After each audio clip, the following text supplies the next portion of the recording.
কবরের আযাব বড় কঠিন, কবরের আযাব বড় কঠিন, কবর বড় কঠিন জায়গা।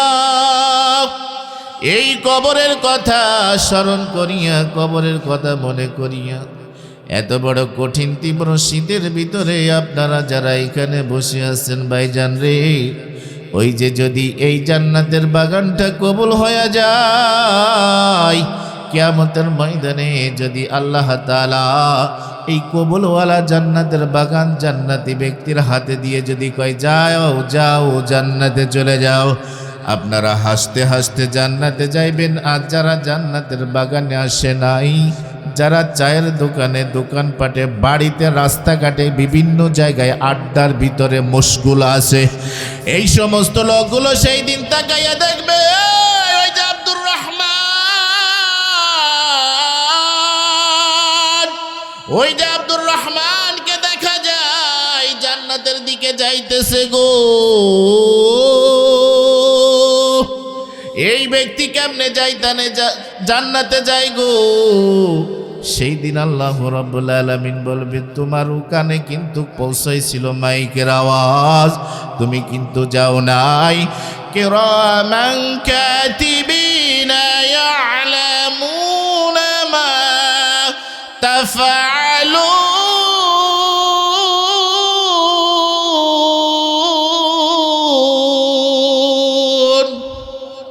আল্লাহ রাব্বুল আলামিন বলেন দুনিয়ার জমিনে তোমরা যে আমলটা করতেছো, আমার দুইজন সম্মানিত লেখক ফেরেশতা আছে যারা ফটো করে ক্যামেরা করে সেই দিন দেখাইয়া দিবে।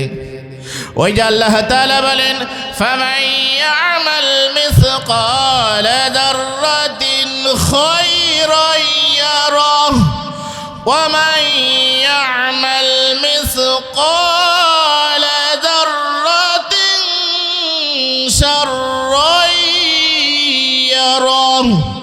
আল্লাহ রাব্বুল আলামিন বলেন এই দুনিয়ার বান্দা বান্দি, দুনিয়ার জমিনে যদি যারা পরিমাণ ভালো কাজ করো তাহার প্রতিদান বলেন কে দিবে? আওয়াজ করে বলেন কে দিবে? আমার আল্লাহ দিবে। যারা পরিমাণ ভালো কাজ করলে প্রতিদান আল্লাহ দিবে, যারা পরিমাণ খারাপ কাজ করলেও প্রতিদান আমার আল্লাহ দিবে। এরে দুনিয়ার বান্দা বান্দি, খরগোশের কানের মতন খাড়া করে অল্প কিছু কথা কানের ভিতর ঢুকাইয়া দিলের সাথে মিশাইয়া না। ও দুনিয়ার বান্দা বান্দি, কিয়ামতের ময়দানে এমন একটা দিন, এমন একটা জায়গা আসবে রে বাবা, যেই দিনে কিন্তু একটা নেকির জন্য আপনজনের পরিচয় দিবে না। একটা নেকির জন্য মানুষ কিয়ামতের ময়দানে কিন্তু ধরা খেয়ে যাবে। সন্তান বাবাকে বলবে বাবারে, ও বাবা, দুনিয়ার জমিনে আমার শান্তির জন্য, আমার ভালোর জন্য কত কষ্ট করেছো, কত মেহনত করেছো। বাবারে আজকে একটা নেকির জন্য আসামির কাঠ গড়ায় দাঁড়াই যাইতেছি, ও বাবা একটা নেকি দেওয়া যাবে কিনা? বাবা সঙ্গে সঙ্গে অস্বীকার করবে, দুনিয়াতে তো আমার কোনো সন্তানই নাই। এ মানুষ কি ভাবো, কিসের আশায় বেড়াও, কার পিছনে দাঁড়াও? আমার মালিক ডেকে বলে বান্দারে,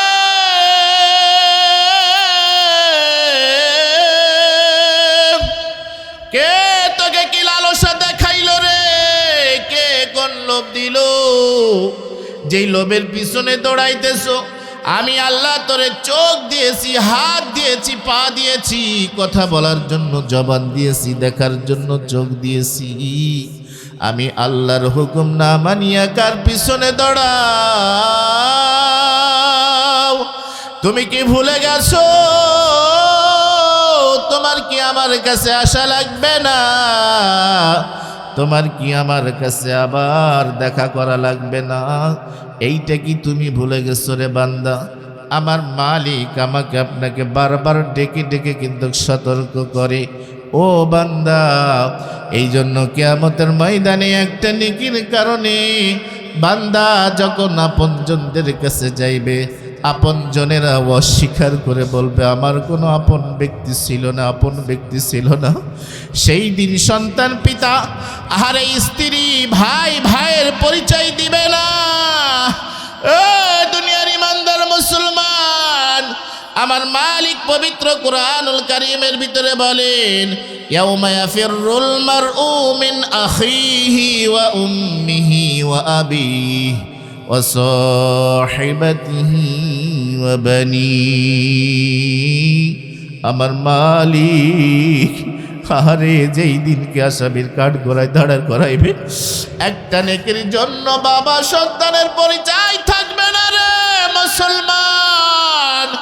অন্ধ হয়ে গেছনি, কলিজার ভিতরে পাথর জমাইছনি, তীব্র শীতের ভিতরে মৃত্যুর সঙ্গে সঙ্গে যখন তোমার মৃত্যু হয়ে যাবে, আর যখন সমস্ত মানুষগুলো ব্যস্ত হয়ে যাবে, ব্যস্ত হইয়া তোমাকে যখন তাড়াতাড়ি দাফন কাফনের ব্যবস্থা করবে, এই যে গোরস্থান পাশেই, এই গোরস্থানের ভিতরে রেখে আসলো কতদিন আমার আপনার কলিজার টুকরা আব্বা আম্মাই, কিন্তু তারা এদের খোঁজ খবর আমি আপনি যেমন রাখি, আমার আপনার মৃত্যুর পরে আমার আপনার সন্তানেরা গো, এই শীতের ভিতরে রাত্রে কোরআনের মাহফিল না আসিয়া তারাও কিন্তু কারামায় এসে ঘুমাইবে। এখন যারা এই পরিবেশের সাথে মিলিত আছো, অপেক্ষা করো 10টা বছর, 15টা বছর, 20টা বছর পর তোমার জন্য কিন্তু একই হালত। এই দুনিয়ার ইমানদার মুসলমান, এই কারণে বলতে চেয়েছিলাম, একটা নেকি পরকালে বড় দামি হয়ে যাইবে। এই জান্নাতের বাগানে যারা আগে আগে আসছো গো, যাদের নেকিগুলো নেকি লেখা শুরু হয়ে গেছে, আমার আল্লাহ ক্যামেরা দিয়ে ফটোশুট করে যখন লিখে ফেলতেছে, উঠাই ফেলতেছে, আল্লাহ তাআলা আমার আপনার আমলটাই ভাবে আমার আপনার চোখের সামনে বলবে, ইকরা কিতাব, এই যে দেখো পড়ো তোমার আমল, তুমি যা যা করেছো। আমার আপনার আমলগুলো তখন চোখের সামনে ভাসবে, আর দেখবো এই কোথায় কোন জায়গায় অন্যায় করেছি, ভালো কাজ করেছি। এই দুনিয়ার ইমানদার মুসলমান, অনেকে অস্বীকার করে মুখে বলবে, আল্লাহ আমি তো এই গুনাহ করি না, এই গুনাহ করি না। আমার আল্লাহ বলবে, এই মিথ্যাবাদী, জবানটা তোর বন্ধ করে দিলাম, তোর হাতের জবান খুলে দিলাম, তোর পায়ের জবান খুলে দিলাম, আমি তোর অঙ্গ প্রত্যঙ্গের সমস্ত জায়গার জবানগুলো খুলে দিলাম। সমস্ত জায়গাগুলো সেই দিনকে সাক্ষী দিয়ে বলবে, আল্লাহ ওর জবানটা বন্ধ করে ভালো কাজ করেছো। এই যে হাত, কুদরতি হাত দিয়েছিলে, এই হাত দিয়ে অন্যায় করেছে, আল্লাহ আমি তার সাক্ষী। এই যে পা তুমি দিয়েছিলে, এই পা হলো আমি সাক্ষী, এই পা দিয়ে হেঁটে হেঁটে অন্যায় কাজ করেছে। এই যে চোখ তুমি দিয়েছিলে, এই চোখ দিয়ে অন্যায় পথে তাকিয়েছিল, খারাপ দৃষ্টি দিয়ে তাকিয়েছিল, আল্লাহ আমি তার সাক্ষী। অঙ্গ প্রত্যঙ্গগুলো সেই দিনকে আমার আপনার বিপক্ষে চলে যাবে রে পাগল। এই অঙ্গ প্রত্যঙ্গকে কত সুন্দর করে সাজা,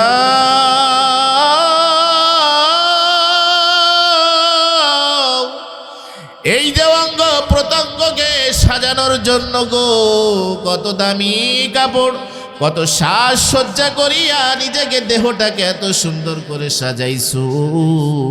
এই অঙ্গ প্রত্যঙ্গগুলোও কিন্তু কিয়ামতের ময়দানে তোমার বিপক্ষে সাক্ষী হইয়া যাবে। ইয়া আইয়ুহাল্লাযীনা আমানু সাল্লু আলাইহি ওয়া সাল্লিমু তসলিমা। মুহাব্বত সকলে দুরূদ ইব্রাহিম পড়ি। আল্লাহুম্মা সাল্লি আলা মুহাম্মাদ ওয়া আলা আলি মুহাম্মাদ কামা সাল্লাইতা আলা ইব্রাহিম ওয়া আলা আলি ইব্রাহিম إنك حميد مجيد اللهم بارك على محمد وعلى آل محمد كما باركت على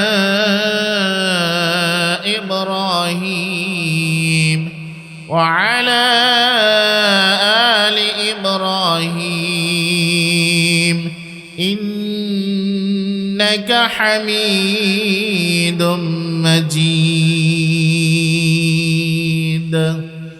الحمد لله বাংলাদেশের ঐতিহ্যবাহী জেলা রাজবাড়ী জেলার সদর বসন্তপুর ইউনিয়ন মরহুম নওয়াব আলী কিরাতুল কোরআন কওমি ও মাদ্রাসা কমিটি ও যুব সমাজের উদ্যোগে আজকের এই বিশাল অষ্টম বার্ষিক ওয়াজ মাহফিল। আজকের এই মাহফিলের সুনাম ধন্য পরম শ্রদ্ধেয় ব্যক্তিত্ব, যিনি আজকের মাহফিলের আসনের অলংকার আদায় করেছেন, জনাব আব্দুর রহমান খান, সভাপতি মাহফিল ইন্তেজামিয়া কমিটি। আজকের মাহফিলের প্রধান অতিথি হযরত মাওলানা মিসবাহুল ইসলাম বগুড়া, আলহামদুলিল্লাহ হযরত আমাদের মাঝে পৌঁছে গিয়েছেন, সকলে পড়ি আলহামদুলিল্লাহ। আজকের মাহফিলের প্রধান বক্তা মুফতি মুসা কালিমুল্লাহ সিদ্দিকী ঢাকা, তিনিও আল্লাহর শুকরিয়া আমাদের এখানে পৌঁছে গেছেন, আমরা সকলে শুকরিয়া আদায় করে পড়ি আলহামদুলিল্লাহ। অন্যান্য ওলামা ইকরাম এবং আপনারা যারা সামনে উপস্থিত হয়েছেন, দিন প্রিয়, ইসলাম প্রিয়, রাসূল প্রিয়, পরকালে নাজাত থেকে মুক্তি পাবার ইচ্ছায়, নিজেকে জাহান্নাম থেকে মুক্তি দেওয়ার বাসনায় আরামের ঘুম হারাম করে সুন্দর বিছানা কেটে ত্যাগ করে আরাম আয়েশের জায়গাগুলো পরিবেশগুলো নষ্ট করে পৃথিবীর বুকে সবচাইতে দামি জায়গা, দামি মাজলিস, দামি পরিবেশে আমাকে আপনাকে কবুল করেছেন। এই কারণে আমরা সকলেই শুকরিয়া আদায় করে সেই মহান রব্বুল আলামিনের দরবারে সকলে একটু জোরে জোরে মহাব্বতে জোরালো কণ্ঠে আওয়াজ করে পড়ি আলহামদুলিল্লাহ। আরো জোরে পড়ি আলহামদুলিল্লাহ।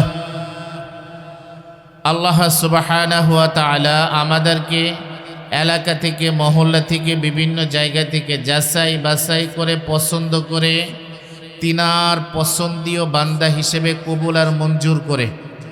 হুজুর আকরাম সাল্লাল্লাহু আলাইহি ওয়াসাল্লাম বলেন, ও আমার সাহাবীরা, দুনিয়াতে যখন তোমরা চলাফেরা করবা তখন জান্নাতের বাগানে যাবা এবং জান্নাতের বাগানে গিয়ে জান্নাতের ফল খাবা।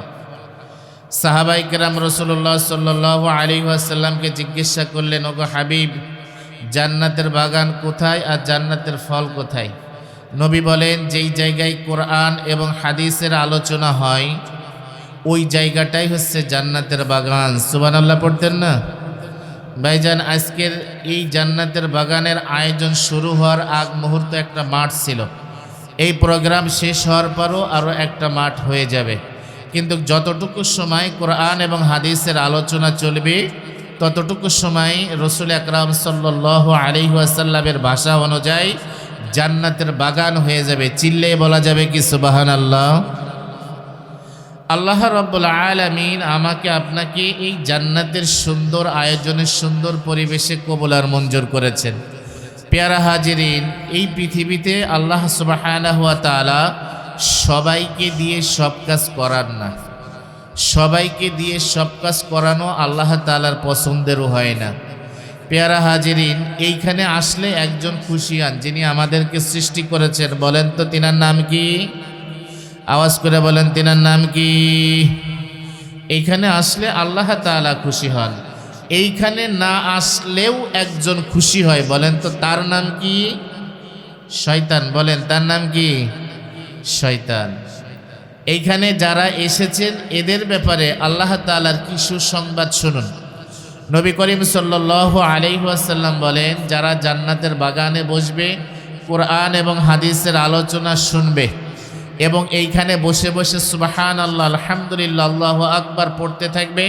প্রত্যেকটা সুবহানাল্লাহর বিনিময় জান্নাতের ভিতরে জান্নাতের গাছ আল্লাহ রাব্বুল আলামিন নির্মাণ করবেন। সুবহানাল্লাহ কইতেন না? ওই জান্নাতের গাছের ভিতরে একটি গাছের ভিতরে কমপক্ষে 70 রকমের ডাল হবে, আর একটি ডালের ভিতরে 70 রকমের ফল হবে, আর একটি ফলের ভিতরে 70 রকমের স্বাদ হবে। সুবহানাল্লাহ পড়েন।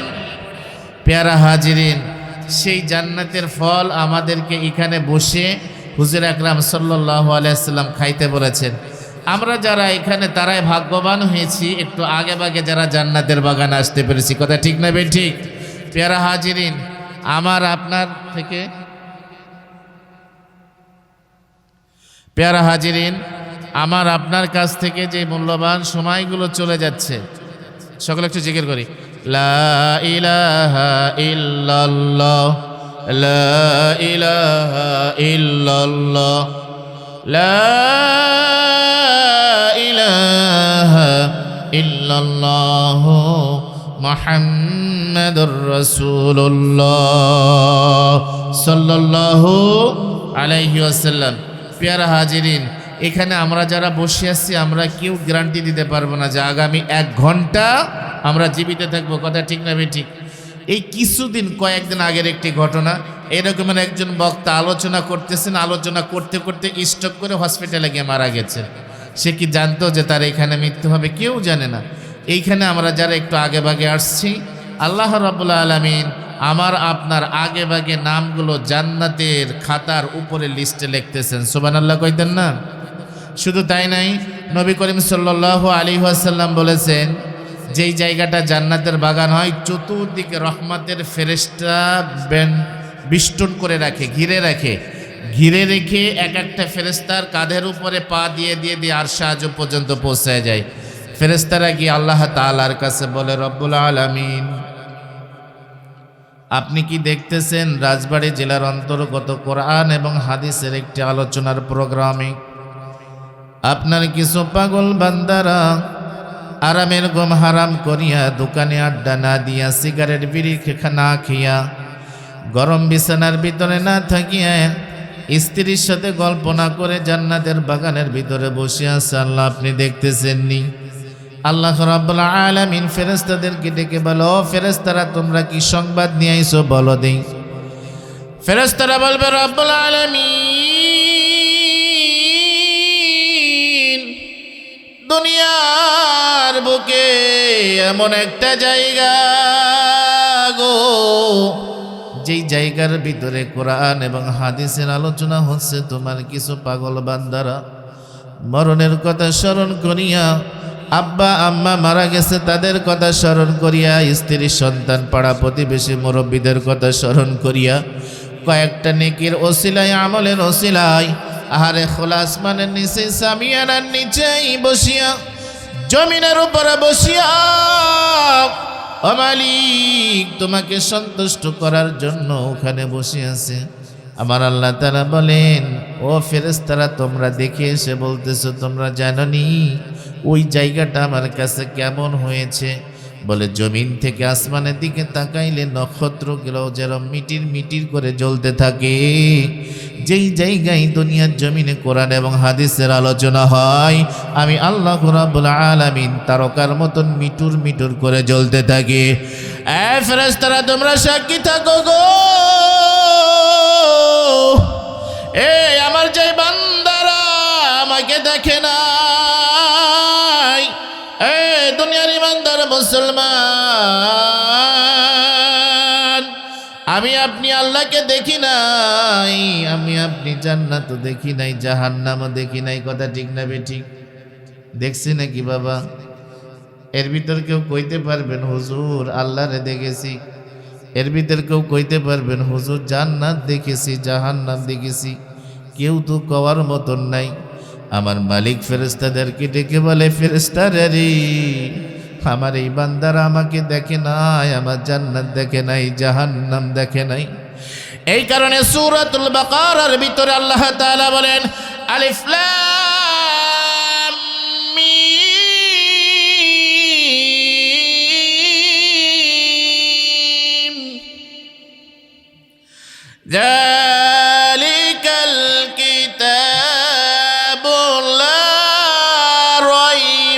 فيه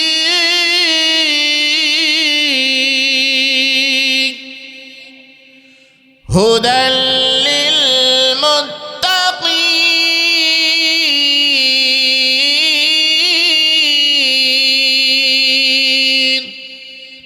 আল্লাহ রাব্বুল আলামিন পবিত্র সূরাতুল বাকারার ভিতরে বলেন আলিফ লাম মিম যালিকাল কিতাবু লা রাইবা ফীহি হুদাল লিল মুত্তাকিন আল্লাযীনা ইউমিনুনা বিল গায়ব। এ দুনিয়ার ইমানদার মুসলমান, আমার আল্লাহ মালিক ডেকে বলে আলিমুল গায়ব, হে আমার বান্দারা, তোমরা যারা গায়েবের প্রতি ঈমান এনেছো, বিশ্বাস করেছো, যেমন আমি আপনি আল্লাহকে দেখি নাই, জান্নাতও দেখি নাই, জাহান্নামও দেখি নাই, জান্নাতের আরামায়েশ আমি আপনি অনুভব করি নাই, জাহান্নামের কষ্টটাও আমি আপনি অনুভব করি নাই। আমার আল্লাহ রাব্বুল আলামিন বলেন, যারা গায়েবের প্রতি বিশ্বাস রাখে এবং ঈমান এনেছে, তুফলিহুন, এরা তো দুনিয়াতে সফলকামী হয়ে গেছে। চিল্লে বলি সুবহানাল্লাহ, আর জোরে বলি সুবহানাল্লাহ। এই দুনিয়ার ইমানদার মুসলমান, আমার মালিক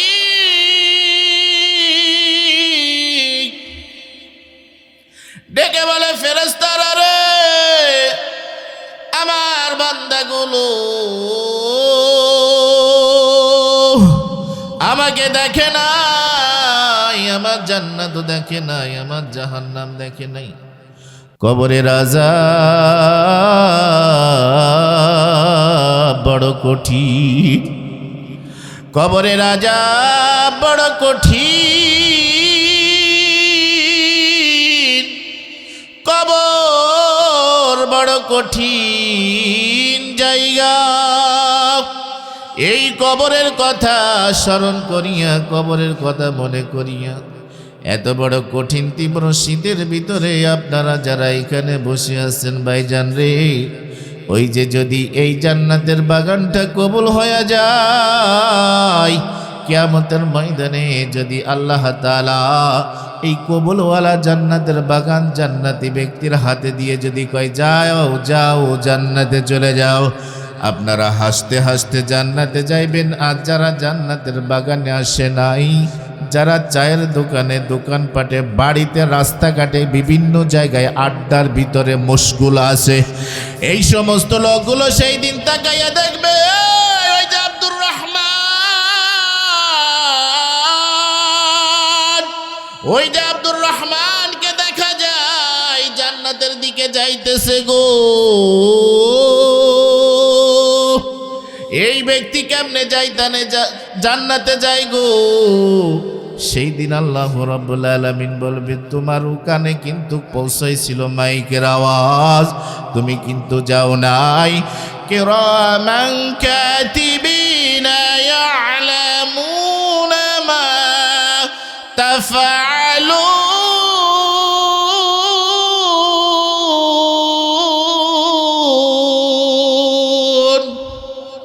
আল্লাহ রাব্বুল আলামিন বলেন, দুনিয়ার জমিনে তোমরা যে আমলটা করতেছো, আমার দুইজন সম্মানিত লেখক ফেরেশতা আছে, যারা ফটো করে, ক্যামেরা করে সেই দিন দেখাইয়া দিবে। ওই যে আল্লাহ তাআলা বলেন, ফামান ইয়ামাল মিসকালা যাররাতিন খায়রান ইয়ারাহু ওয়া মান ইয়ামাল মিসকালা যাররাতিন শাররান ইয়ারাহু। আল্লাহ রাব্বুল আলামিন বলেন, এই দুনিয়ার বান্দা বান্দি, দুনিয়ার জমিনে যদি যারা পরিমাণ ভালো কাজ করো, তাহার প্রতিদান বলেন কে দিবে? আওয়াজ করে বলেন কে দিবে? আমার আল্লাহ দিবে। যারা পরিমাণ ভালো কাজ করলে প্রতিদান আল্লাহ দিবে, যারা পরিমাণ খারাপ কাজ করলেও প্রতিদান আমার আল্লাহ দিবে। এরে দুনিয়ার বান্দা বান্দি, খরগোশের কানের মতন খাড়া করে অল্প কিছু কথা কানের ভিতর ঢুকাইয়া দিলের সাথে মিশাইয়া না।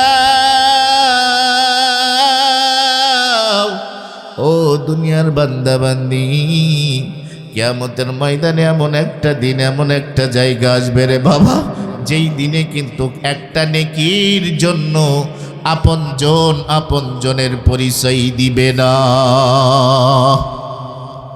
একটা নেকির জন্য মানুষ কিয়ামতের ময়দানে কিন্তু ধরা খেয়ে যাবে। সন্তান বাবাকে বলবে, বাবারে ও বাবা, দুনিয়ার জমিনে আমার শান্তির জন্য, আমার ভালোর জন্য কত কষ্ট করেছো, কত মেহনত করেছো। বাবারে আজকে একটা নেকির জন্য আসামির কাঠ গড়ায় দাঁড়াই যাইতেছি। ও বাবা, একটা নেকি দেওয়া যাবে কিনা? বাবা সঙ্গে সঙ্গে অস্বীকার করবে, দুনিয়াতে তো আমার কোনো সন্তানই নাই। এ মানুষ, কি ভাবো, কিসের আশায় বেড়াও, কার পিছনে দাঁড়াও? আমার মালিক ডেকে বলে, বান্দারে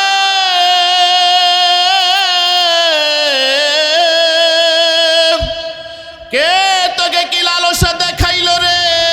কে কোন লোভ দিল? যেই লোভের পিছনে দৌড়াইতেছো, আমি আল্লাহ তোরে চোখ দিয়েছি, হাত দিয়েছি, পা দিয়েছি, কথা বলার জন্য জবান দিয়েছি, দেখার জন্য চোখ দিয়েছি।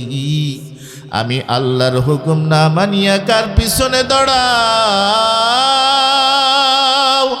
তুমি কি ভুলে গেছো? তোমার কি আমার কাছে আশা লাগবে না? তোমার কি আমার কাছে আবার দেখা করা লাগবে না? এইটা কি তুমি ভুলে গেছো রে বান্দা? আমার মালিক আমাকে আপনাকে বারবার ডেকে ডেকে কিন্তু সতর্ক করে, ও বান্দা, এই জন্য কিয়ামতের ময়দানে একটা নেকির কারণে বান্দা যখন আপনজনদের কাছে যাইবে, আপনজনেরা অস্বীকার করে বলবে, আমার কোনো আপন ব্যক্তি ছিল না, আপন ব্যক্তি ছিল না। সেই দিন সন্তান পিতা, আহারে স্ত্রী ভাই ভাইয়ের পরিচয় দিবে না। দুনিয়ার ইমানদার মুসলমান, আমার মালিক পবিত্র কুরআনুল কারীমের ভিতরে বলেন, ইয়াউমা ইয়াফিরুল মারউ মিন আখিহি ওয়া উম্মিহি ওয়া আবিহি ওয়া সাহিবাতিহি ওয়া বানিহি। আমার মালিক, আরে যেই দিনকে আসামির কাঠ গড়ায় দাঁড়ার করাইবে, একটা নেকির জন্য বাবা সন্তানের পরিচয় থাকবে না রে মুসলমান। অন্ধ হয়ে গেছো নি? কলিজার ভিতরে পাথর জমাইছো নি? তীব্র শীতের ভিতরে মৃত্যুর সঙ্গে সঙ্গে যখন তোমার মৃত্যু হয়ে যাবে, আর যখন সমস্ত মানুষগুলো ব্যস্ত হয়ে যাবে, ব্যস্ত হইয়া তোমাকে যখন তাড়াতাড়ি দাফন কাফনের ব্যবস্থা করবে, এই যে গোরস্থান পাশেই, এই গোরস্থানের ভিতরে রেখে আসলো কতদিন আমার আপনার কলিজার টুকরা আব্বা আম্মাই, কিন্তু তারা, এদের খোঁজ খবর আমি আপনি যেমন রাখি, আমার আপনার মৃত্যুর পরে আমার আপনার সন্তানেরা গো, এই শীতের ভিতরে রাত্রে কোরআনের মাহফিলে না আসিয়া তারাও কিন্তু কারামায় এসে ঘুমাইবে। এখন যারা এই পরিবেশের সাথে মিলিত আছো, অপেক্ষা করো 10টা বছর, 15টা বছর, 20টা বছর পর তোমার জন্য কিন্তু একই হালত। এই দুনিয়ার ইমানদার মুসলমান, এই কারণে বলতে চেয়েছিলাম, একটা নেকি পরকালে বড় দামি হয়ে যাইবে। এই জান্নাতের বাগানে যারা আগে আগে আসছো গো, যাদের নেকিগুলো নেকি লেখা শুরু হয়ে গেছে, আমার আল্লাহ ক্যামেরা দিয়ে ফটোশুট করে যখন লিখে ফেলতেছে, উঠাই ফেলতেছে, আল্লাহ তাআলা আমার আপনার আমলটা এইভাবে আমার আপনার চোখের সামনে বলবে, ইকরা কিতাব, এই যে দেখো, পড়ো তোমার আমল, তুমি যা যা করেছো। আমার আপনার আমলগুলো তখন চোখের সামনে ভাসবে, আর দেখবো এই কোথায় কোন জায়গায় অন্যায় করেছি, ভালো কাজ করেছি। এই দুনিয়ার ইমানদার মুসলমান, অনেকে অস্বীকার করে মুখে বলবে, আল্লাহ আমি তো এই গুনাহ করি না, এই গুনাহ করি না। আমার আল্লাহ বলবে, এই মিথ্যাবাদী, জবানটা তোর বন্ধ করে দিলাম, তোর হাতের জবান খুলে দিলাম, তোর পায়ের জবান খুলে দিলাম। আমি তোর অঙ্গ প্রত্যঙ্গের সমস্ত জায়গার জবানগুলো খুলে দিলাম। সমস্ত জায়গাগুলো সেই দিনকে সাক্ষী দিয়ে বলবে, আল্লাহ ওর জবানটা বন্ধ করে ভালো কাজ করেছো। এই যে হাত, কুদরতি হাত দিয়েছিলে, এই হাত দিয়ে অন্যায় করেছে, আল্লাহ আমি তার সাক্ষী। এই যে পা তুমি দিয়েছিলে, এই পা হলো আমি সাক্ষী, এই পা দিয়ে হেঁটে হেঁটে অন্যায় কাজ করেছে। এই যে চোখ তুমি দিয়েছিলে, এই চোখ দিয়ে অন্যায় পথে তাকিয়েছিল, খারাপ দৃষ্টি দিয়ে তাকিয়েছিল, আল্লাহ আমি তার সাক্ষী। অঙ্গ প্রত্যঙ্গগুলো সেই দিনকে আমার আপনার বিপক্ষে চলে যাবে রে পাগল। এই অঙ্গ প্রত্যঙ্গকে কত সুন্দর করে সাজা,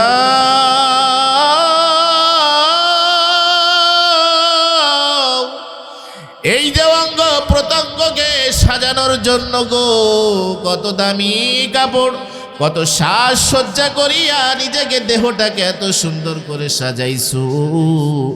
এই অঙ্গ প্রত্যঙ্গগুলোও কিন্তু কিয়ামতের ময়দানে তোমার বিপক্ষে সাক্ষী হইয়া যাবে।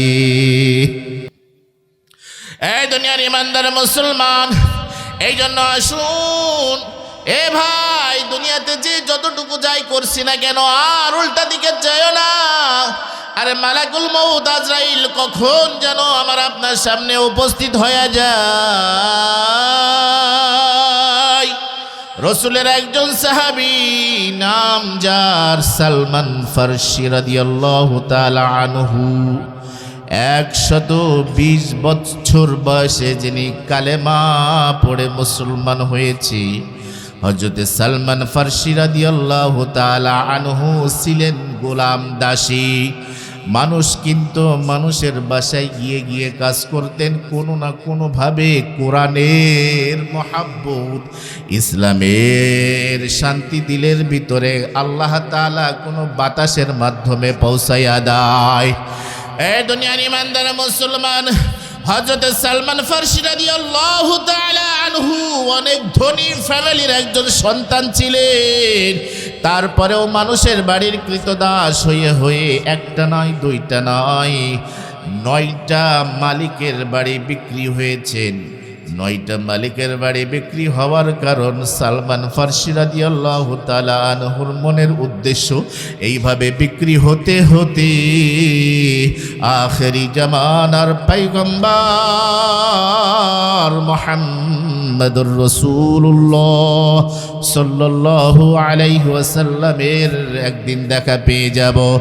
এই আশা করতে করতে কোরআনের পথে ফিরে আসার জন্য, দ্বীনের পথে ফিরে আসার জন্য, ইসলামের পথে, ওই যে আমার মালিক আল্লাহ বলে উদখুলু ফিস সিলমি কাফা, আমার আল্লাহ বলে দুনিয়ার ইমানদার মুসলমান, ইসলামের ভিতরে যখন ঢুকবা তখন পরিপূর্ণভাবে ঢোকা যায়, বা কিছু করবা এটা হবে না। আমার আল্লাহ অন্য আয়াতে বলে না ফাতুমিনুনা বিবাদিল কিতাবি ওয়া তাকফুরুনা বিবাদ। আমার আল্লাহ বলে এ দুনিয়ার মানুষ গো, ইসলামের কিছু অংশ মানবা আর কিছু অংশ মানবা না, এইটা কিন্তু হবে না। ইসলামের সমস্ত আইন বিধিবিধানগুলো মানতে হবে। হযরতে সালমান ফারসি একটা নয়, দুইটা নয়, 9টা মালিকের কাছে বিক্রি হয়ে শেষ মুহূর্তে যেই মালিকের কাছে বিক্রি হইলেন, মদিনায় বাড়ি হঠাৎ করে নবীর সংবাদ পাইলেন গো, অমুক জায়গায় নবী থাকে।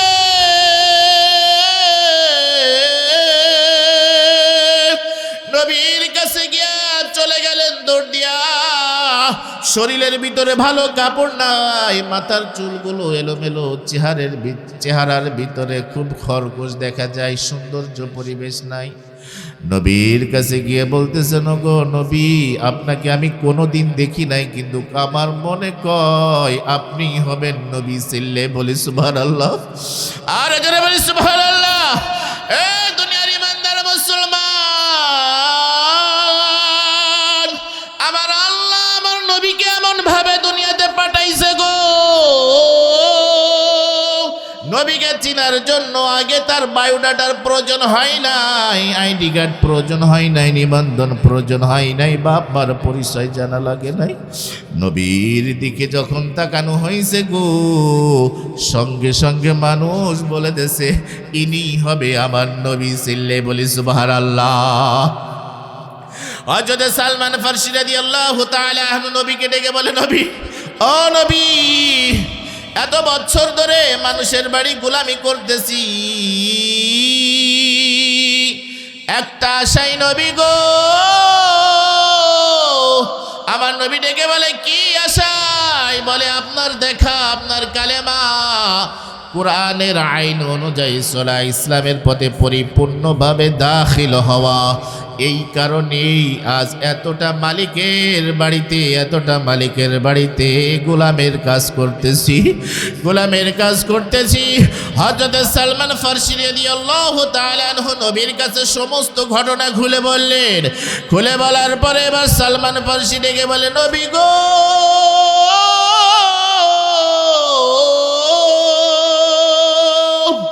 ও নবী, আর দুনিয়ার মানুষের বাড়িতে কাজ করতে মন চায় না গো। আপনি আমাকে কিনেন, আমাকে গোলাম থেকে ছাড়াই আনেন। আমি পরিপূর্ণভাবে ইসলামের ভিতরে ঢুকতে চাই, কালেমা পড়তে চাই, বাকি জীবনটা আল্লাহর পথে কাটাইতে চাই। চিল্লে বলি সুবহানাল্লাহ, আর জোরে বলি সুবহানাল্লাহ। সকলে একটু জিকির করি লা ইলাহা ইল্লাল্লাহ, জোরে।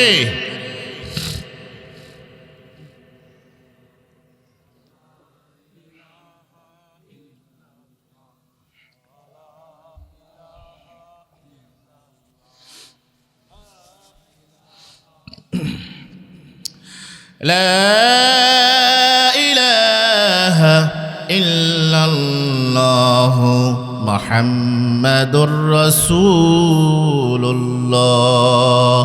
সাল্লাল্লাহু আলাইহি ওয়াসাল্লাম। নবী আমার যখন হযরত সালমান ফারসি রাদিয়াল্লাহু তাআলা আনহু বলতেছেন, নবীর চোখ দিয়ে টলটল করে পানি পড়তেছেন।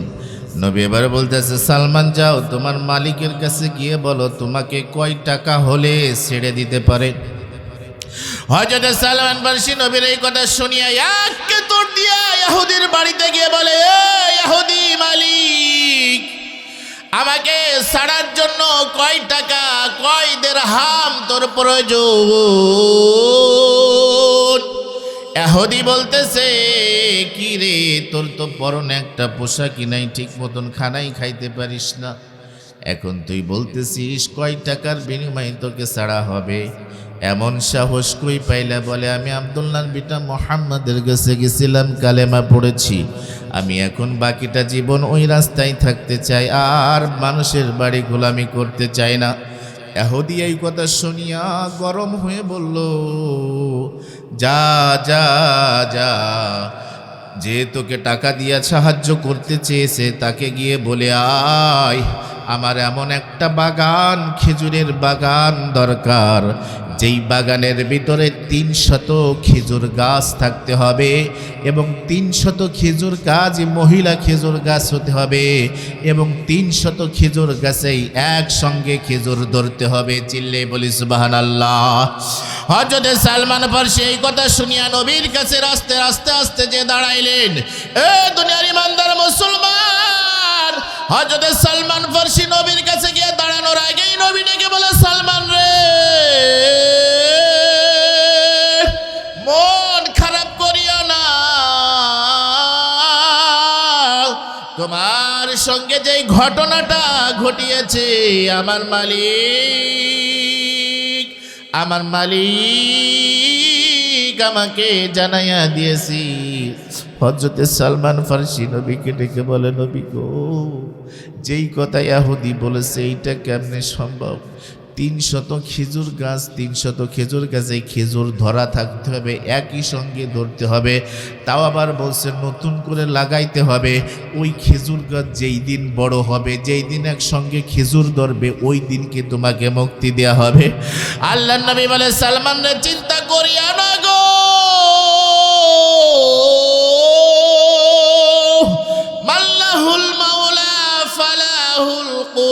এই মওলা যদি কারো হয়ে যায়, দুনিয়ার সব কিছু আমার আল্লাহ তার গোলাম বানায়া দেয়। চিল্লে বলি সুবহানাল্লাহ। এই দুনিয়ার ইমানদার মুসলমান, আমার নবী সমস্ত সাহাবীদেরকে ডেকে বলে, সাহাবীরা রে, 300 খেজুর গাছের ব্যবস্থা কে করে দিবা? হযরতে ওসমান গনি রাদিয়াল্লাহু তাআলা আনহু 300 খেজুর গাছের ব্যবস্থা করে দিলেন। এবার হযরতে সালমান রাদিয়াল্লাহু তাআলা আনহুকে ডেকে বলেন, সালমান, ইহুদিকে দেখাই দিতে বলো কোন জায়গায় তার এই খেজুরের চারাগুলো রোপণ করতে হবে, লাগাইতে হবে। ইহুদির বাড়িতে গেলেন, বাড়িতে গিয়ে ডেকে এনে বললেন, বলার পরে ইহুদি একটা জায়গা দেখাইয়া দিলেন। আল্লাহর নবী সমস্ত সাহাবায়ে কেরামদেরকে ডেকে ডেকে বলেন, ও আমার সাহাবীরা, আমি তোমাদেরকে কিছু কাজের কথা বলবো, কিন্তু এক্সট্রা কোনো কাজ কিন্তু তোমরা করবা না। 300 খেজুর গাছ গুনে গুনে আমার পাশে রেখে দাও, গর্তগুলো তোমরা খুঁজে দাও, কিন্তু 300 খেজুর গাছ আমি একা নবী নিজ হাতে লাগাবো। চিল্লে বলি সুবহানাল্লাহ। এই দুনিয়ার ইমানদার মুসলমান, আমার আপনার নবী বিশ্ব নবী জনাবে মুহাম্মদুর রাসূলুল্লাহ, এই দুনিয়ার গোলাম, আমার মালিকের গোলাম, তোমরা কার পিছনে দৌড়াও? যদি মালিককে আল্লাহ বলে মানায় নিতে পারো গো, সেই মালিক তোমার এখনো ডাক শুনিয়া তোমার দিলের সমস্যা সমাধান করতে পারে, তোমার দেহর সমস্যার সমাধান করতে পারে, অর্থের সমস্যার সমাধান করতে পারে, সামাজিক সমস্যার সমাধান করতে পারে, যার যে সমস্যাগুলো আছে সমস্ত সমস্যার সমাধান করতে পারে। এবার আল্লাহর নবী নিজ হাতে এক একটা খেজুর গাছের চারা লাগাইতেছেন। পাথরের কুচি মাটিগুলো বালুগুলো আল্লাহর নবী এক একটা করে লাগাইতেছেন, মাটি দিয়ে বালু দিয়ে পাথরের কুচি দিয়ে ঢাকতেছেন, একটা দুইটা তিনটা করে এইভাবে লাগাইতে লাগাইতে লাগাইতে প্রায় শেষের দিকে চলে আসছে। ওইখানে অন্যান্য সাহাবায়ে কেরামরা দাঁড়িয়েছিলেন। নবী বলেছেন, একজন সাহাবীও একটা গাছ লাগাইবে না, আমি নবীজি সমস্ত গাছগুলো এই মাটিতে রোপণ করব গো। হযরতে ওমর রাদিয়াল্লাহু তাআলা আনহু দেখেন নবীজি ওই চারাগুলো লাগাইতে লাগাইতে এই যে নখের চামড়াগুলো পাতলা, মিষ্টি দুধ বরণ চেহারা গায়ের নবীর ছিলেন। আরে কি চেহারা ছিল, মধুর চেহারা ছিল। আল্লাহ, এই কারণে জুলেখা বলে, ও দুনিয়ার মানুষ, তোমরা তো ইউসুফকে দেখে, ইউসুফের সৌন্দর্য দেখে তোমরা তো হাতের নখগুলো কেটেছিলে। আর আম্মা জান আয়েশা সিদ্দিকা রাদিয়াল্লাহু তাআলা আনহা বলেন, তোমরা যদি আমার নবীকে দেখতে গো, আহারে আমার নবীর সৌন্দর্য চেহারার দিকে তাকাইয়া গলাটা কেটে ফেলতে, তারপরও টের পাইতা না। চিল্লে বলি সুবহানাল্লাহ। আম্মা জান হযরত আয়েশা সিদ্দিকা রাদিয়াল্লাহু তাআলা আনহা বলেন, আমি একদিন সুই সুতোর কাজ করতেছিলাম, আল্লাহর নবী ঈশার নামাজ পড়িয়া বাড়ির ভিতরে আমার ঘরে ঢুকবে, আমি অপেক্ষা করতে লাগলাম। কিছু সময় আমার ঘরে তৈল নাই, বাতি জ্বালাবার মতন কোনো ব্যবস্থা নাই, আমি অপেক্ষা করতেছিলাম কখন নবীজি আমার ঘরের ভিতরে প্রবেশ করবে।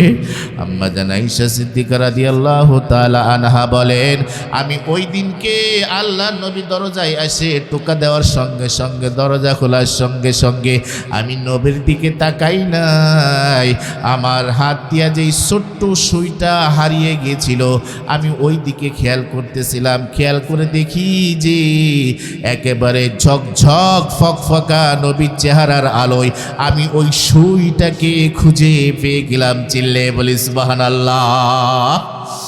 এই দুনিয়ার ইমানদার মুসলমান, হযরত ওমর রাদিয়াল্লাহু তাআলা আনহু দেখেন, আর মাত্র কয়েকটা গাছের চারা যদি নবী নিজ হাতে লাগাইতে চায়, তাহলে এই সুন্দর চেহারার চামড়াগুলো চলে যাবে, রক্ত পড়বে, আরে হযরতে ওমরের চোখ দিয়ে পানি আসে, হৃদয়ের ভিতরে ক্ষরণ হইতেছে, কষ্ট লাগতেছে।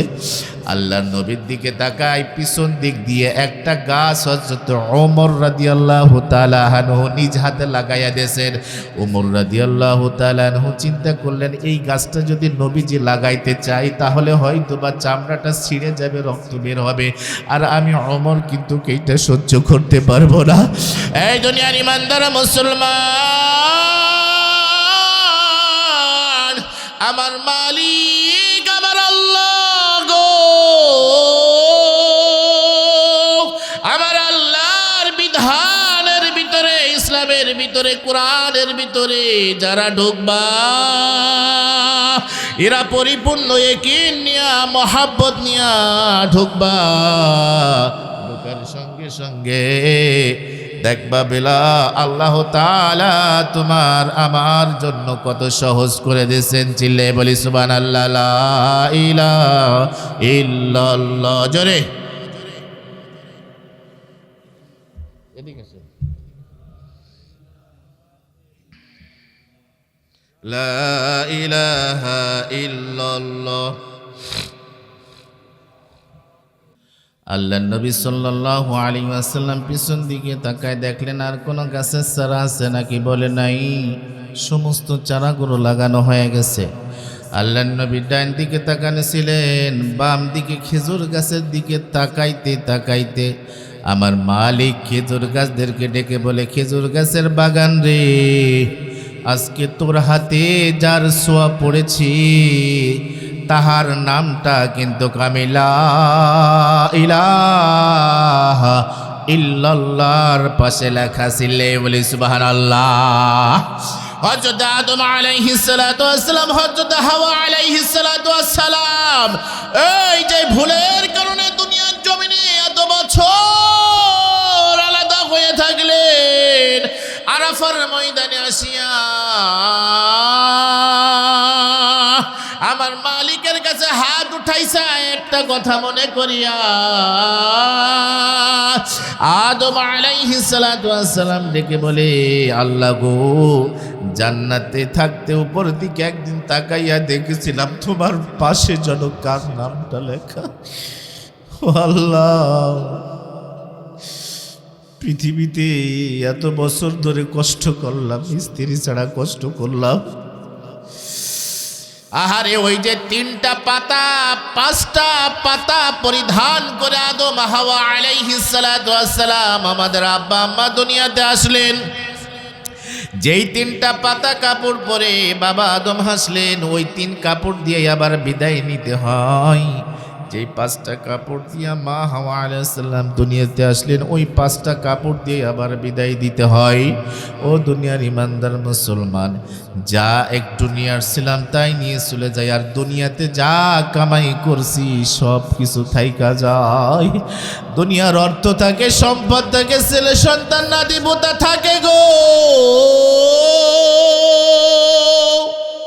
তোমার দেওয়া অর্থ সম্পদের উপরে তোমার সন্তানেরা, স্ত্রীরা, নাতি পোতারা আরামায়েশ করে গো।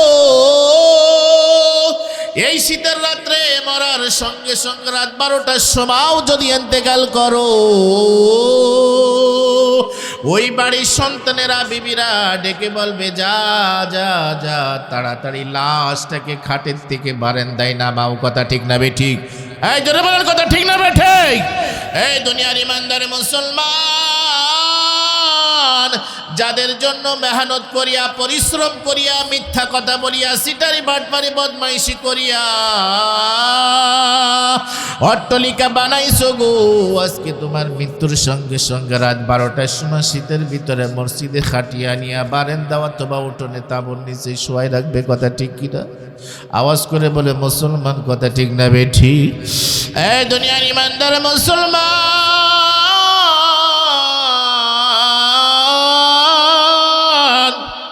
ওই যে আমার আপনার নবী, বিশ্ব নবী মুহাম্মদুর রাসূলুল্লাহ,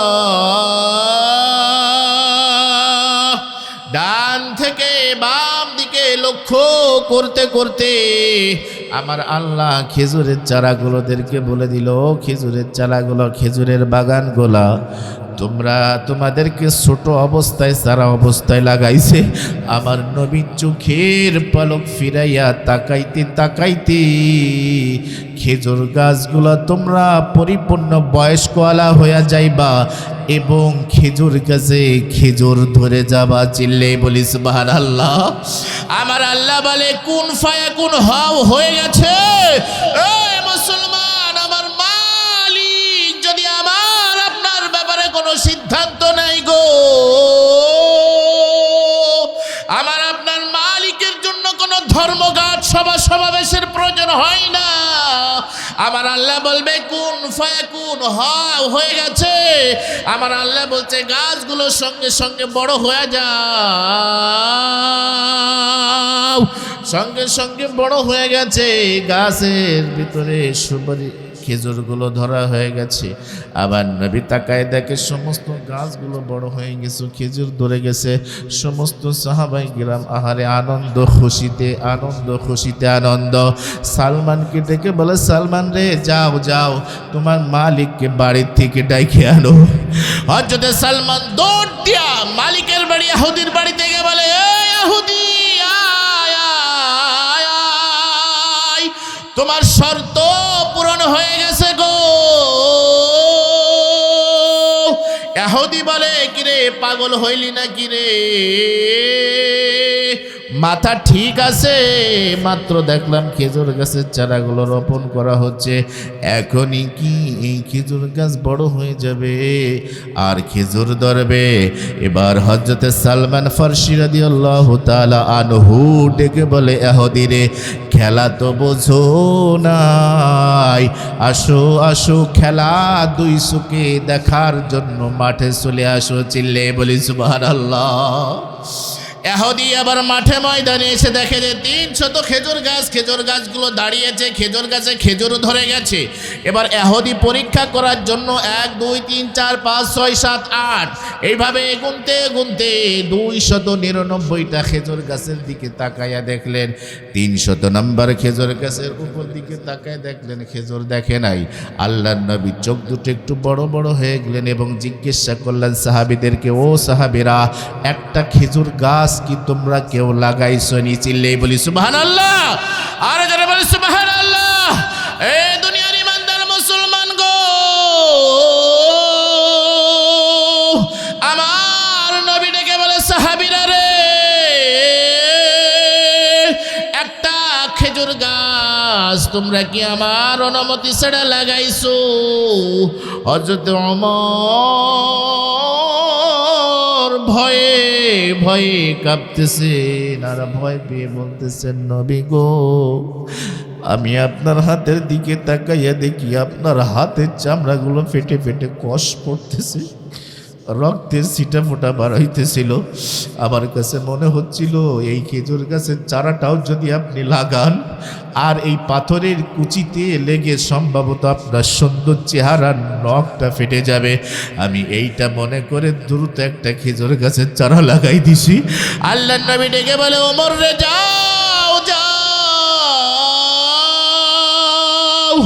যা হবার তা হয়ে গেছে গো।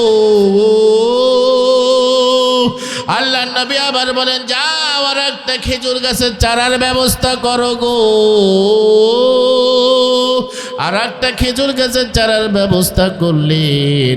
এদিকে আল্লাহর নবী সুন্দর করে, এদিকে আল্লাহর নবী সুন্দর করে বড় একটা খেজুর গাছ এরকম ধরছে। আপনাকে দেশে মূল্য উঠায় কিভাবে? মূলা এরকম টান দেয়, এইভাবে উঠে আসে না? হাদিস শরীফের ভিতরে আসছে, আল্লাহর নবী খেজুর গাছটাকে এইভাবে ধরেছেন, এইভাবে টানতেছেন, মনে হচ্ছে যে হাতের ভিতর থেকে একটা বড় মূলা মাটির ভিতর থেকে উঠে এসেছেন। চিল্লে বলি সুবহানাল্লাহ। আর এখানে বলি সুবহানাল্লাহ। এই দুনিয়ার ইমানদার মুসলমান, আল্লাহর নবী খেজুর গাছটা উঠাইয়া ফেলাইয়া দিয়া আবার ওই ছোট্ট খেজুর গাছের চারাটা রোপণ করলেন। সঙ্গে সঙ্গে বড় হয়ে খেজুর গাছ পরিপূর্ণভাবে ধরে গেলেন। এবার আল্লাহর নবী ডেকে বলতেছেন, ইহুদি রে, আমার সালমানকে আমার কাছে ফিরাইয়া দি। ইসলামের জন্য, কোরআনের মহব্বতে বংশ বাড়ি অর্থ সম্পদ টাকা পয়সা গো সব ছাড়িয়া আল্লাহর পথে বের হয়েছিল। আমার সালমান একটা নাই দুইটা নয়,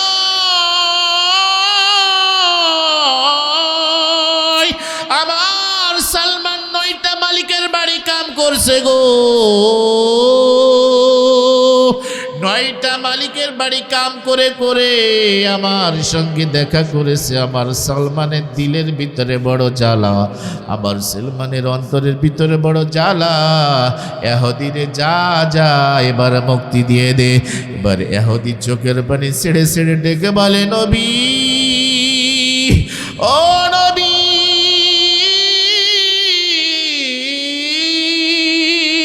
কি খেলা দেখাই গেলেন গো, চোখের সামনে এমন খেলা আমার জিন্দেগিতে দেখি নাই। আমার ভাই সালমানকে আমি 300 খেজুর গাছওয়ালা বাগান আমি আমার ভাইকে দিয়ে দিলাম। চিল্লাই বলি সুবহানাল্লাহ, আর যারা বলি সুবহানাল্লাহ। এই দুনিয়ার ইমানদার মুসলমান শুধু তাই নয়, এবার এহুদি বলে, নবী নবী গো, ও নবী, আমি সহ আমার পরিবারের যতগুলো সদস্য আছে নবী গো পড়াইয়া দেন লা ইলাহা জোরে ইল্লাল্লাহু মুহাম্মাদুর রাসূলুল্লাহ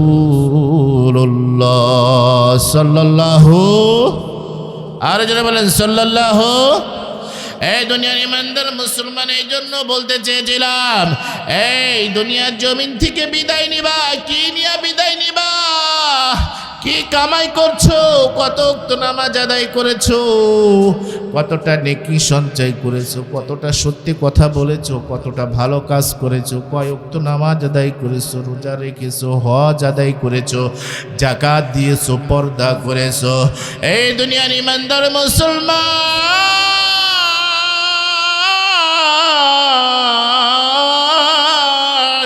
ও আমার মা বোনেরা, তোমরাও দুনিয়ার জমিনে আইছো গো, তোমরাও কিন্তু দুনিয়া থেকে বিদায় নিয়ে যাইবা। তোমরা কি নিয়ে যাইবা একটাবার কিন্তু চিন্তা করা দরকার। হযরত মা ফাতেমা রাদিয়াল্লাহু তাআলা আনহা একদিনকে রাত্রেবেলা ঘুমের ঘরে খুঁজতেছেন, স্বপ্নে দেখতেছেন যে আমার ঘরের ভিতরে আমার বাবা প্রবেশ করেছেন, ঢুকে কি যেন অন্ধকারের ভিতরে খুঁজতেছেন। এই দুনিয়ার ইমানদার মুসলমান, হযরত মা ফাতেমা রাদিয়াল্লাহু তাআলা আনহা দেখলেন, খেয়াল করে দেখলেন কি যেন খুঁজতেছে আমার বাবা। আমি আমার বাবাকে ডেকে বললাম, বাবা, আব্বাজান, অন্ধকারে আপনি কি খোঁজেন? এবার নবীজি ডেকে বলে, ফাতেমা রে, আমি তো তোমারে খুঁজতেছি। বলে, কেন? বলে, হ্যাঁ, একটা সংবাদ দিতে এসেছি। কি সংবাদ? ও বাবা, কি সংবাদ দিতে এসেছেন? বলে, আজকে তুমি যখন সাহারি খাবা তোমার স্বামী হযরতে আলীর সঙ্গে, কিন্তু কালকের ইফতারি আমি বাবা মুহাম্মদুর রাসূলুল্লাহ সাল্লাল্লাহু আলাইহি ওয়াসাল্লামের সঙ্গে করবা। চিল্লে বলি সুবহানাল্লাহ। এই দুনিয়ার ইমানদার মুসলমান, এই স্বপ্নটা দেখার পরে মা ফাতেমার বুঝতে আর কোনো বাকি থাকলো না যে আজকের দিনটুকু আমার সময় আছে। মা বোনেরা, কি জিন্দেগি, কি জীবন করছো গো?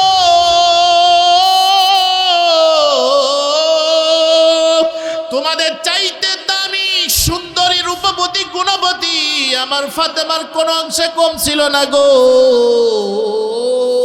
যাদেরকে জান্নাতের সর্দারিনী যিনাকে বলা হয় হাসান হুসাইনের মা যিনাকে বলা হয় হযরত আলীর বিবি যিনাকে বলা হয় রসুলের কলিজার টুকরা ফাতেমা যিনাকে বলা হয় এবার আল্লাহর নবীর কলিজার টুকরা ফাতেমা রাদিয়াল্লাহু তাআলা আনহা সাহারি খাইতেছেন মনটা একটু মলিন হযরত আলী রাদিয়াল্লাহু তাআলা আনহুর সঙ্গে সাহারি খাইতেছেন সাহারি খাওয়ার পরে এবার হযরত আলী রাদিয়াল্লাহু তাআলা আনহু মসজিদে নামাজে চলে গেছেন এবার ফাতেমা রাদিয়াল্লাহু তাআলা আনহা ফজরের নামাজ শেষ করে অন্যদিন ইশরাকের নামাজ আদায় করে কিন্তু কোরআন তেলাওয়াত করে কিন্তু আজকে সেটা করে নাই হযরত আলী রাদিয়াল্লাহু তাআলা আনহু মসজিদে নববীতে গিয়ে নামাজ আদায় করে বাড়িতে এসে দেখলেন ফাতেমা রাদিয়াল্লাহু তাআলা আনহা বাড়ির কাজে ব্যস্ত হয়ে গেছেন অনেকগুলো কাপড় চোপড় ভিজাইছেন অনেকগুলো আটা খামির করে সেনতেছেন রুটি বানাইবে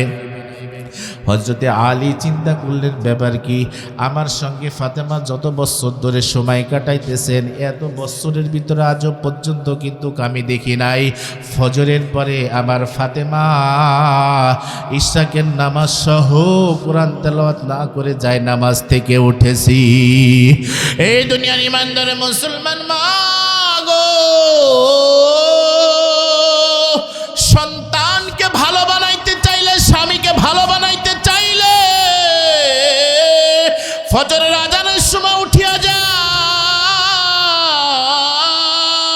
গাউটাকে শরীরটাকে পবিত্র বানাইয়া ফেলো বানাইয়া ফজরের নামাজ আদায় করিয়া যাই নামাজের পাটিতে বসিয়া কোরআন তেলাওয়াত করো ইশরাকের নামাজ আদায় করে আল্লাহর কাছে দোয়া করো এবার হযরত আলী ডেকে বলতেছে ফাতেমারে এমন অবস্থা তো আপনাকে কোনোদিনই দেখি নাই আমি দেখেছি ফজরের নামাজ পড়ে মসজিদ থেকে বাড়িতে ফিরে আপনাকে কোরআন তেলাওয়াত নিয়ে অথবা নামাজের ভিতরে আজকে কাজ কাম নিয়ে কি ব্যস্ত কেন আপনার শরীরটাকে একটু বেশি খারাপ নাকি অথবা কোনো দুশ্চিন্তার ভিতরে আছেন নাকি ফাতেমা বলে স্বামী গো একটা কথা আপনার কাছে আমি বলি নাই স্বামী কিন্তু এখন না বলে পারতেছি না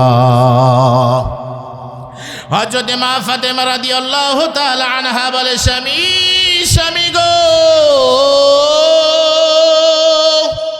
আমি গত রাইতে স্বপ্ন দেখলাম আমার আব্বা জান আমার ঘরের ভিতরে আসছে অন্ধকারের ভিতরে কি যেন খুঁজতেছে আমি আমার আব্বাকে জিজ্ঞাসা করলাম ও আব্বা কি খোঁজেন আপনি আমার আব্বা বলল ফাতেমা রে আজকে সাহারিটা তুমি তোমার আলীর সঙ্গে করবা কিন্তু আগামীকালের ইফতারিটা কিন্তু আমার সঙ্গে করবা ফাতেমা বলেন এই স্বপ্ন দেখার পরে আমার বুঝতে তো আর বাকি নাই সঙ্গে সঙ্গে হযরত আলী রাদিয়াল্লাহু তাআলা আনহু বুঝতে বাকি নাই হযরত আলী রাদিয়াল্লাহু তাআলা আনহু চোখের পানি ফেলাইয়া কাঁদে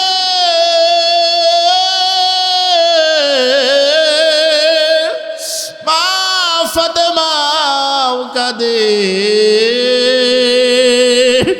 হযরত আলী ফাতেমাকে বলে ফাতেমা রে আমার ঘরে আসার পর আমি আলী 3 বেলা 3 মতো খাবারও দিতে পারি নাই আমি আলী ভালো কাপড় পরাইতে পারি না দুনিয়ার কোনো আরাম দিতে পারি নাই ও ফাতেমা তুমি আমার কলিজার বিবি গো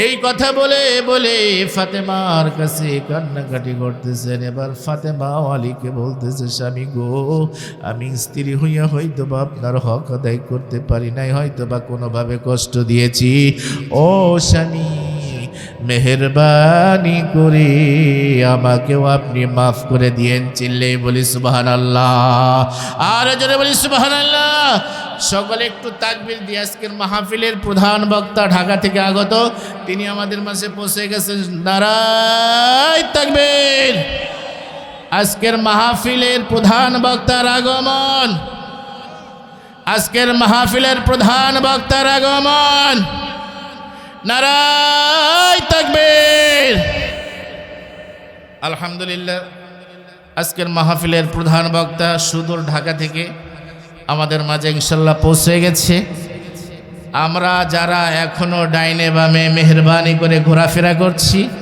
অতি দ্রুত মাহফিলের প্যান্ডেলে আমরা পৌঁছে যাই। মাহফিলের প্যান্ডেলে আমরা পৌঁছে যাই, অতি দ্রুত মাহফিলের প্যান্ডেলে। আমাদের জন্য খাস করে দোয়া করবেন। তিনারা রহমত হিসেবে আমাদের কাছে এসেছেন। আল্লাহ তাআলা যেন তিনাদের ওসিলা করে আমাদের এলাকায় রহমতের দরিয়া জরিয়া যেন পৌঁছায় যায়। চিল্লে বলে আমিন।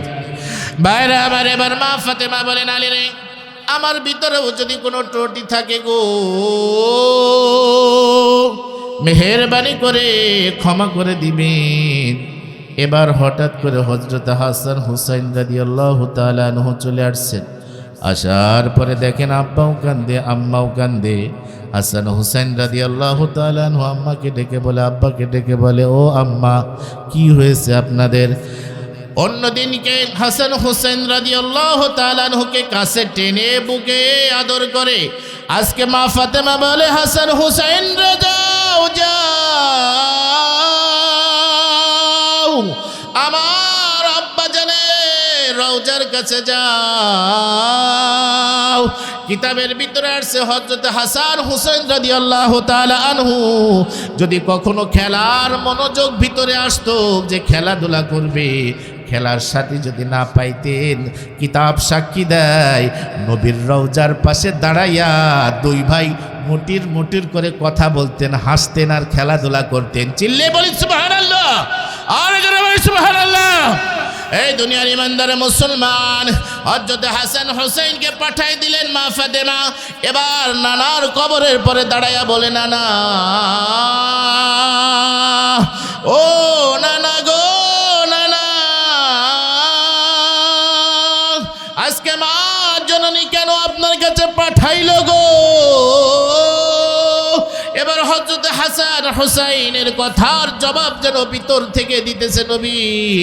ডেকে ডেকে বলতেছে, হাসান হুসাইন, আমার নানা ভাইরা রে, যাও, আজকে আর এইখানে খেলাধুলা করে না।